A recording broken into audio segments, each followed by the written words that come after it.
है Indu broadcasting private limited और आप देख रहे हैं इंडियन न्यूज, हर पल, हर क्षण, हर सच। दिल्ली के उप मुख्यमंत्री और आप नेता मनीष सिसोदिया ने सुप्रीम कोर्ट के फैसले के बाद संविधान और बाबा साहेब अम्बेडकर की सराहना की। उन्होंने तानाशाही के खिलाफ संविधान की ताकत की बात कही और बीजेपी पर तीखा हमला किया।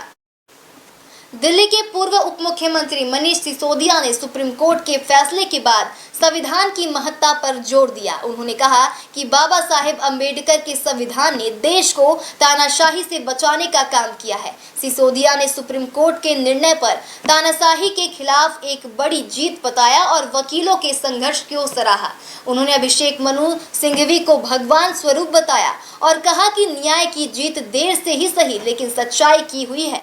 सिसोदिया ने बीजेपी पर आरोप लगाया कि उन्हें और उनके सहयोगियों को जेल में डालने की कोशिश की गई, लेकिन अंततः सत्य की जीत हुई।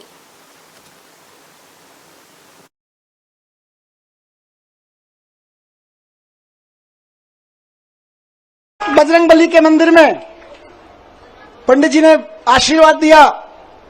वहां जो पंडित जी मौजूद होते हैं वही बजरंगबली जी के वाणी बोल रहे होते हैं। उन्होंने बजरंगबली जी की वाणी से आशीर्वाद दिया कि विजयी भव, सफल भव।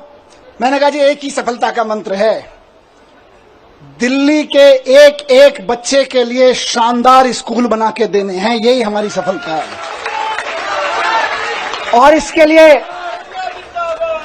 मैं कल से कह रहा था अपने साथियों से, हम तो रथ के घोड़े हैं, हमारा असली सारथी अभी जेल में बंद है, वो भी बाहर आ जाएगा। फिर उसके बाद हमको तो जहां हकेंगे हम हकेंगे, लेकिन हमारा असली सारथी भी जेल में बंद है और जेल के ताले टूटेंगे,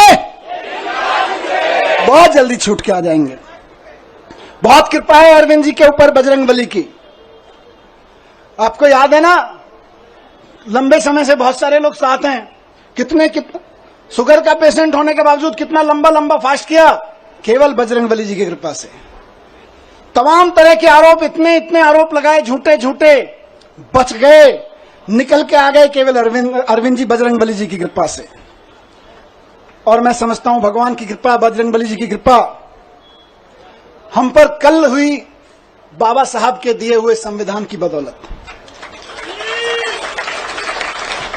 बाबा साहब ने, जब ये मुकदमे की सुनवाई चल रही थी, मैं बहुत ध्यान से सुन रहा था, पढ़ रहा था, पूरी डिटेल ले रहा था वकील साहबों से।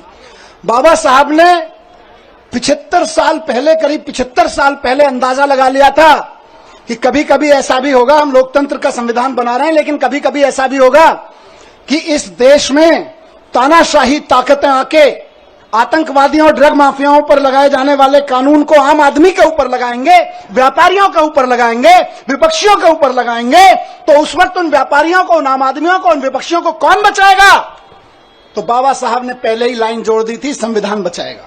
न्यू वीडियोस की अपडेट पाने के लिए सब्सक्राइब करें इंडियन न्यूज को और बेल आइकन को दबाएं।